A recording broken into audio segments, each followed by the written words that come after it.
Hello, I'm Torrin Calder, 48 years old, and I can still feel the sting of that night. The night my wife's family tore me apart in front of 200 of their fancy friends. It was a Saturday in late June, and I was standing in the Varnell Estate's grand ballroom, a welder in a borrowed suit, surrounded by chandeliers and champagne flutes. The air smelled like money, old, crisp, and cruel, and I was the odd man out, always had been. My hands, rough from years of torch and steel, fidgeted with a napkin as I tried to blend into the wallpaper. I didn't belong here, and they never let me forget it. The Varnells were my in-laws, a clan of wealth and venom who'd sneered at me since the day I married their daughter Sigrid, 16 years ago. Eldrick Varnell, 70, a retired banker with a voice like a foghorn, ruled the roost. His wife, Ismera, 68, floated around in pearls and a permanent smirk, the queen of society's cutting remarks. Their son, Cassian, 44, was a leech in tailored suits, living off trust funds and bad decisions. Then there was Sigrid, 46, my wife, stunning, sharp, the only one I thought saw me. Until that night. It started small, like always. I'd slipped out to the driveway during the gala. Some hedge fund guy's Bentley wouldn't start, and I couldn't stand the small talk anyway. I popped the hood, fixed a loose battery cable in 10 minutes, and wiped my hands on my pants. A favor, no big deal. But when I walked back in, grease smudged on my knuckles, the room shifted. Eyes turned, whispers buzzed. Eldrick, 3 scotches deep, spotted me from the head table and stood, glass in hand. Well, well, he bellowed, voice slurring over the string quartet. Here's Torrin, the grease monkey who dragged us down. Sigrid's little charity case. He smashed his glass on the table, shards skittering, and the crowd gasped, then tittered. My face burned. I froze halfway to my seat, the napkin crumpling in my fist. Ismera glided over, a rag dangling from her manicured fingers like a prop. Here, dear, she said loud enough for all to hear.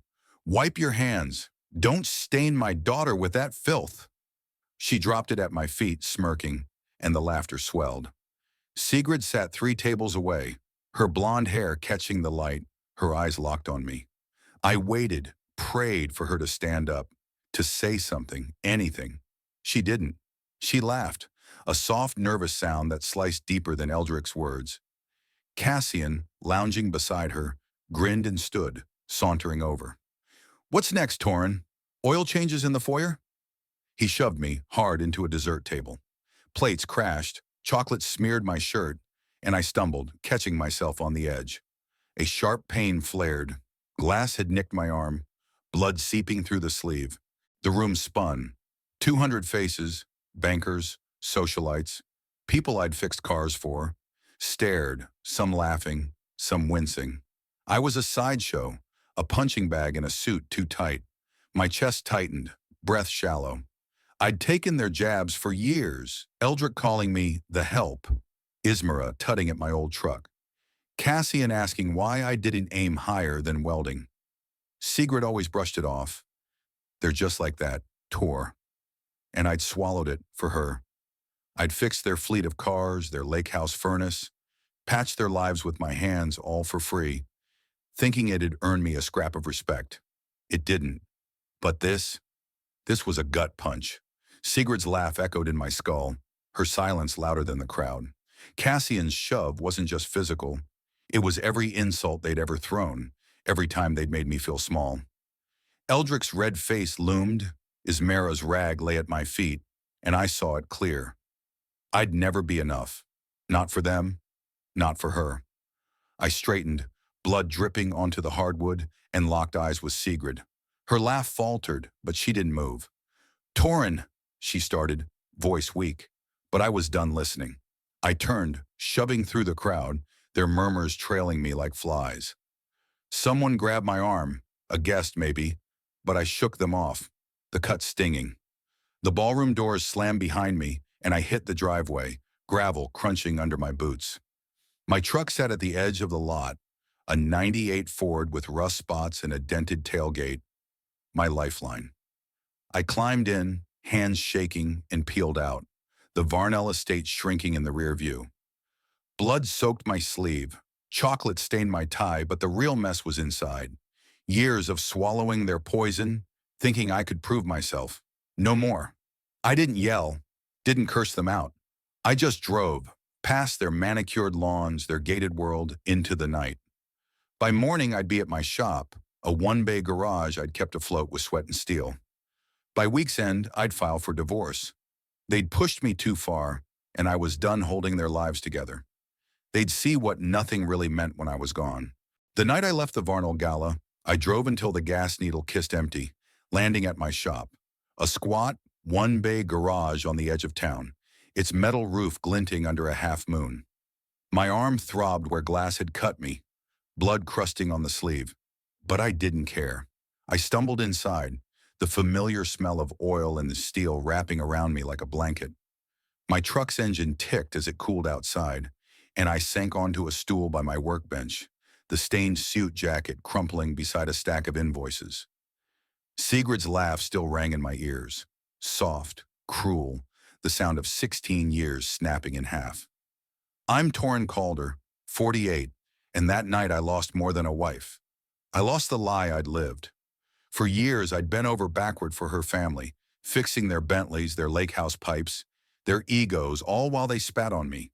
Eldrick's drunken rant, Ismara's rag, Cassian's shove, they'd peeled back the skin of it. But Sigrid, her silence, then that laugh, was the blade that went clean through. I'd loved her, still did maybe, but love wasn't enough when she'd picked their side over mine. The shop was quiet, just the hum of a flickering fluorescent overhead. I grabbed a rag, ironic after Ismara, and wiped the blood and chocolate off my arm, wincing as the cut stung. My phone buzzed in my pocket, Sigrid probably, or one of their lackeys. But I let it die. No more explaining, no more pleading. I was done. By dawn, I'd made up my mind. I cleaned the cut with a first aid kit from the shelf, swapped the ruined suit for my old flannel and jeans, and started welding. A gate repair I'd been putting off. The torch hissed, sparks flying, and for the first time in hours, my hands stopped shaking. Metal didn't judge. It didn't laugh. It just took shape under my grip, steady and sure. That's when I knew. I wasn't going back. Monday morning, I drove to the courthouse, filed for divorce. The clerk, a gray-haired woman with kind eyes, glanced at my bandaged arm. "Rough weekend?" she asked, stamping the papers. "You could say that," I said, voice flat. I didn't elaborate. She didn't need the story. $50 later, it was done. Sigrid would get the papers by week's end. No alimony, no fight. I just wanted out. Back at the shop, I found a voicemail from her, left at 3 a.m. "Torrin, where are you?" Her voice cracked, slurred with wine. "You embarrassed me running off like that. Come home, we'll talk." A pause, then sharper. "Don't be stupid." I deleted it, heart twisting but not breaking. She didn't get it. I wasn't the one who'd made a fool of us. The drama hit harder that afternoon. Cassian's Porsche rolled into my lot, tires squealing. He stormed in, reeking of cologne and rage, his suit wrinkled like he'd slept in it. "You think you can just walk out?" he barked, jabbing a finger at me. I was under a truck, wrench in hand, fixing a muffler. I slid out, stood, and met his glare. "Looks like I did," I said, wiping grease on my jeans. "You're nothing without us," he sneered. "Sigrid's a wreck, Mom's livid, and Dad's ready to sue you for that stunt. You owe us years of free work, and this is how you repay it?" "Owe you?" I stepped closer, voice low. "I fixed your cars, your boat, your damn life, for nothing. You shoved me into a table, Cassian. We're square." His face twisted, and he swung, a wild, sloppy punch. I ducked, years of hauling steel making me faster than he expected. He hit the truck instead, howling as his knuckles split. "You'll regret this," he yelled, clutching his hand, then staggered back to his car and sped off, leaving rubber on the pavement. I exhaled, adrenaline fading. He was a bully, always had been, but this time I didn't flinch. That felt human, real, like I'd reclaimed something he couldn't touch. Days blurred into work. I slept on a cot in the shop's back room, showered at a truck stop down the road. Sigrid called twice more, each time angrier. "You're throwing us away." But I let it go to voicemail. Customers trickled in, old regulars who didn't care about my last name. One, a grizzled farmer named Hank, dropped off a rusted gate. "Heard you're solo now," he said, eyeing my cot. "You okay, Torn?" "Getting there," I said, forcing a smile. He nodded, left a 20 as a tip. That kindness, simple, no strings, hit me harder than Cassian's fist. By week's end, I'd saved enough for a cheap apartment. $400 a month, a one-room dive with a hot plate and a mattress. I moved in, just a duffel of clothes and my tools, and sat on the floor, staring at the cracked walls. No Varnell marble, no chandeliers. Just mine. I thought of Sigrid's face at the gala, the way she'd laughed, and felt a pang. Grief, not regret. I'd loved her enough to take their crap for years. But love wasn't a debt I owed forever. I opened a beer, took a sip, and muttered, "Here's to nothing." It wasn't much, but it was a start. They'd see what nothing could build. 3 months after I walked out on the Varnells, my hands were steady again, shaping steel in the dim light of my shop.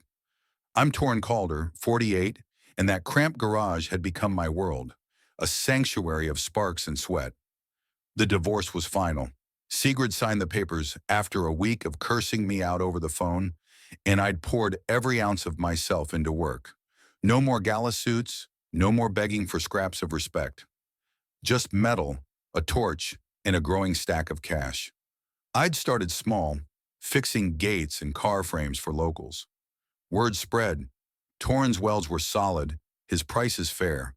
A farmer, Hank, brought me a busted plow one day and left with a grin and a handshake. "You're a good man," he said, slipping me an extra 10. That stuck with me. Simple decency, no strings. By month 2, I'd saved enough to rent a second bay next door, doubling my space. I bought a used lathe, started crafting custom railings, even a sculpture for a widow's garden, twisted steel roses that caught the sun. It wasn't fancy, but it was mine. The Varnells didn't notice, or didn't care. Sigrid stopped calling, probably too busy sipping wine at their lake house.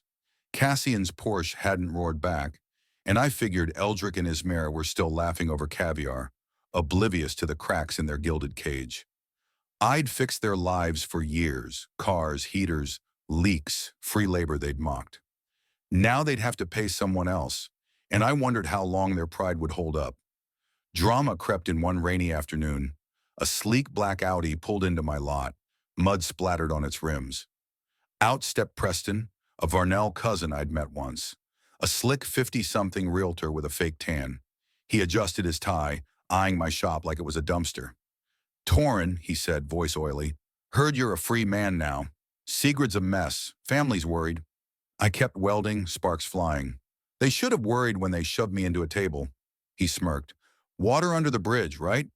Look, Eldrick's got a job, fix his Jag, free like old times. Keep the peace." I set the torch down, met his gaze. "Peace? Tell him $80 an hour, cash up front. I'm not their dog anymore." Preston's smirk faded. "You're serious? After all they've done for you? Done for me?" I stepped closer, voice low. "They took my work, my pride, and gave me nothing. Tell Eldrick to find a new sucker." He scoffed, muttering, "Ungrateful," and drove off, tires spinning in the mud. I watched him go, chest tight but shoulders square. It wasn't just a job. It was 16 years of being their fix-it slave. Saying no felt human, like breathing after drowning. That night, I counted $2,000 in my safe, profit from railings and repairs. I'd hired a kid, Milo, 19, to sweep and run errands, paying him $12 an hour. He was quiet, eager, reminded me of myself before the Varnells ground me down. "You're good at this," he said once, watching me weld. I shrugged, but it landed. Someone saw me, not the grease monkey label. A week later, I opened a third bay with a loan I could actually afford. Orders piled up, gates, fences, even a custom sign for a diner. I wasn't rich, not by Varnell standards, but I was steady. My apartment had a real bed now, a coffee maker, a radio playing old country tunes. I'd sit there sipping black coffee and think about Sigrid. Not with anger, but a dull ache. I'd loved her enough to take their venom.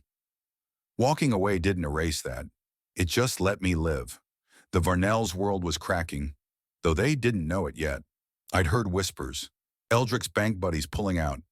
Cassian blowing cash at casinos. Without me, their toys were rusting, their bills stacking. I didn't gloat. I just kept welding, building something they couldn't touch. One evening, Milo handed me a beer after we closed up. "You ever miss 'em?" he asked, nodding at my bare ring finger. "Sometimes," I said, cracking the can, "but not enough to go back." He nodded like he got it. I took a sip, the steel roses glinting outside. This was enough, for now.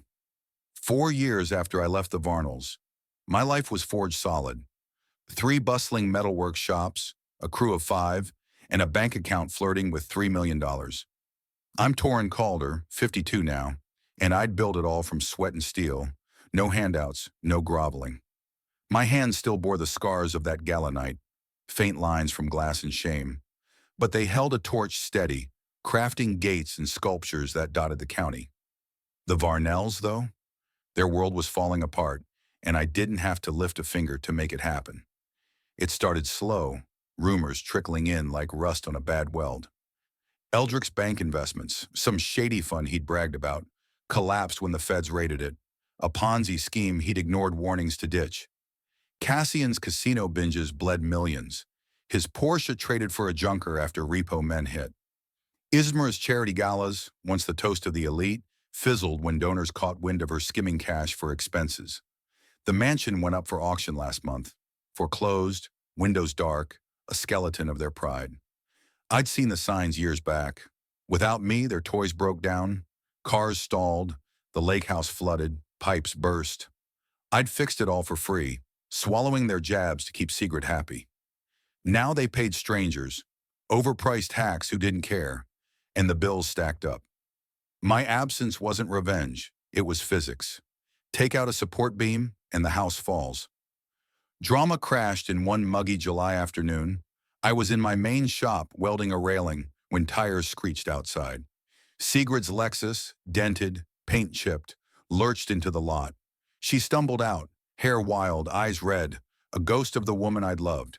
Eldrick followed, cane in hand, his suit wrinkled and stained. Cassian wasn't there. Word was he'd OD'd on pills last week, barely alive in some rehab hole. "Torrin!" Sigrid's voice cracked as she burst in, heels clicking on concrete. "You have to help us!" I set the torch down, wiped my hands. "Help you?" Eldrick leaned on his cane, face sagging. "We're broke. Everything's gone. The house, the cars. You've got money. Fix this." I stared, the air thick with their desperation. Milo, sweeping nearby, paused, eyes wide. "Fix what?" I said, voice flat. "Your mess ain't my job." Sigrid grabbed my arm, nails digging in. "We're family. Cassian's dying. Mom's a wreck. I'm begging you." Tears streaked her face, mascara smudging, but I saw the gala in her eyes. Her laugh, her silence. "Family?" I pulled free, stepping back. "You laughed when they shoved me into a table. Called me nothing. I'm not your bank." Eldrick's cane hit the floor, a sharp thud. "You owe us. Years of living off us. Roof, food." "Living off you?" I cut in, voice rising, despite myself. "I fixed your damn lives, free, for 16 years. You spat on me. You're paying for that now, not me." Sigrid sobbed, sinking to her knees. "I was wrong, Tor. Please, we need you." I looked at her, crumpled on my shop floor, and felt a pang. Not love, not anymore, but pity. She'd been their puppet, too weak to break free. Eldrick glared, but his hands shook. Pride couldn't mask the ruin. I could have gloated, could have laughed like they did. Instead, I grabbed a business card from the counter, Calder Metalworks, $100 per hour, and dropped it beside her. "That's my rate. Cash up front. Take it or leave." She stared at it, then up at me, eyes hollow. Eldrick cursed, hobbling out. "Ungrateful bastard," he yelled, but his voice broke. Sigrid stayed a moment, trembling, then followed, the Lexus coughing as it left. Milo whistled low. "That was heavy, boss." "Yeah," I said, picking up the torch. "Heavy falls hard." Later, Hank dropped by with a gate repair. his old truck rattling. He'd heard small towns talk. "They're done, huh?" he said, handing me a coffee. "Looks like it," I replied, sipping. Black, strong, how I liked it. "Good riddance," he grunted, then clapped my shoulder. "You're better off." I nodded, watching him go. The shop hummed, my crew welding, hammering, building. The Varnells had crumbled, not because I'd pushed, but because they'd leaned on me too long without knowing it. That was enough. 5 years had forged me into something new, and I stood taller for it. I'm Torrin Calder, 53 now, and my metalworks empire, 5 shops, a crew of 10, $5 million in the bank, was a testament to hands that never quit. The scars on my knuckles from that gala night had faded to thin white lines, but the memory hadn't. Eldrick's slurred venom, Ismera's rag, Cassian's shove, Sigrid's laugh. They tried to break me, but I'd built a life they couldn't touch. That July afternoon in my shop, when Sigrid and Eldrick begged me to save them, I'd handed them a card, Calder Metalworks, $100 per hour, and watched them slink away. I thought that was the end. I was wrong. The Varnells' collapse didn't stop with foreclosure. Word spread like wildfire through the county. Eldrick's Ponzi scheme landed him a fraud charge, a 6-month house arrest sentence he served in a rented trailer, his cane tapping on linoleum instead of marble. Ismera's charity fraud hit the papers, donors suing her for millions she didn't have. She pawned her pearls to pay legal fees, her galas replaced by bingo nights at a VFW hall. Cassian's rehab stint failed. He'd overdosed again, landed in jail for possession, and last I heard, he was scrounging for bail no one would post.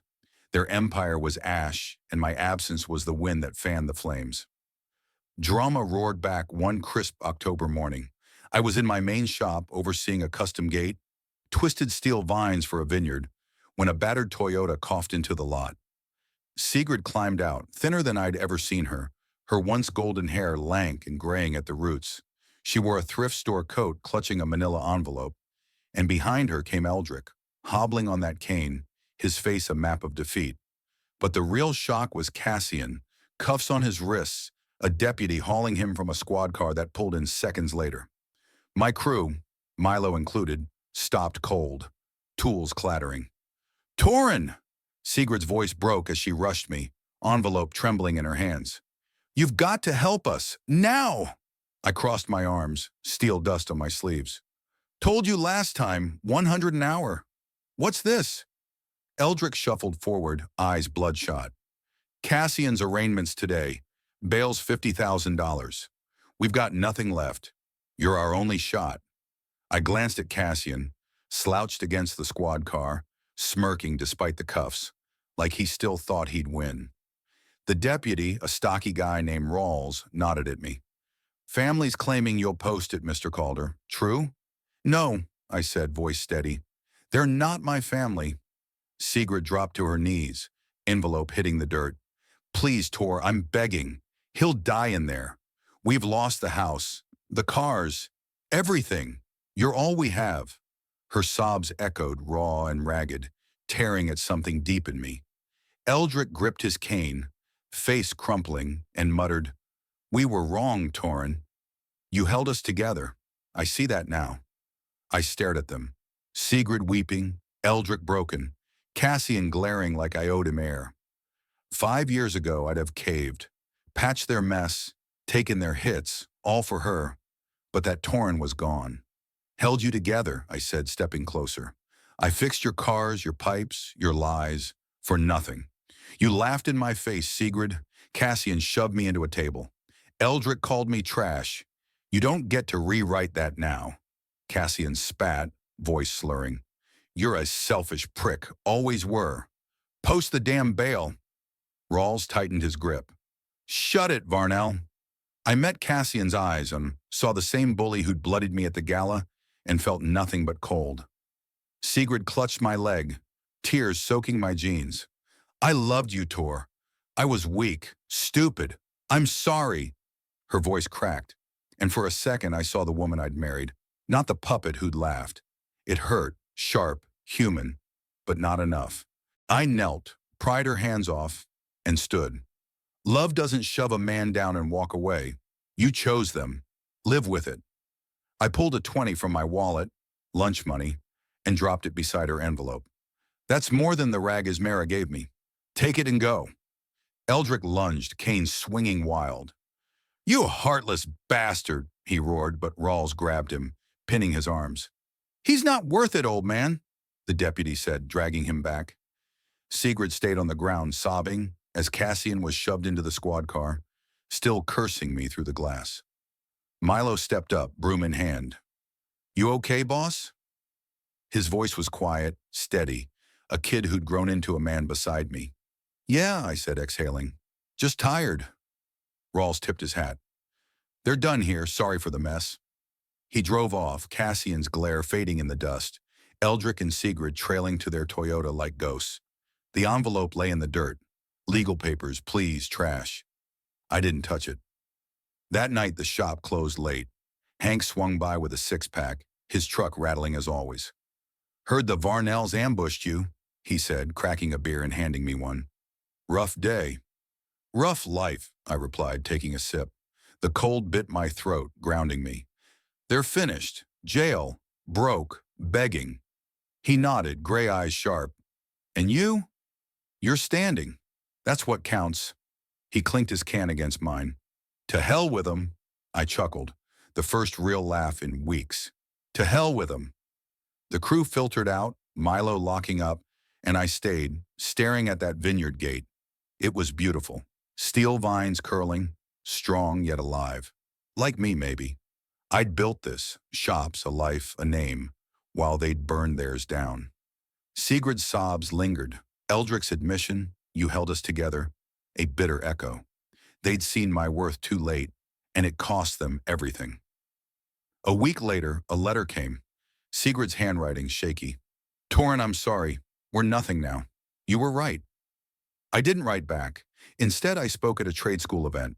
Hundreds of welders, mechanics, folks like me, telling them about the $20 I'd left her, the empire I'd made. They cheered, hands calloused like mine clapping loud. They kicked me down, I said, voice firm. I got up. That's the trick. Back home, my apartment glowed. Warm light, a leather chair, a radio playing Johnny Cash. I sat, beer in hand, and thought of them. Eldrick in his trailer, Ismera at bingo, Cassian in a cell, Sigrid alone. Karma didn't need my fist. It swung on its own. I'd won, not with noise, but with steel and silence. I opened my sketchbook, drew a new gate, taller, fiercer. The Varnells were gone. I was here. That was enough. If this story resonated with you, don't just keep it to yourself. Hit that like button, subscribe for more powerful stories, and let me know your thoughts in the comments. Your voice matters, and I read every single one. Thanks for watching, and I'll see you in the next one.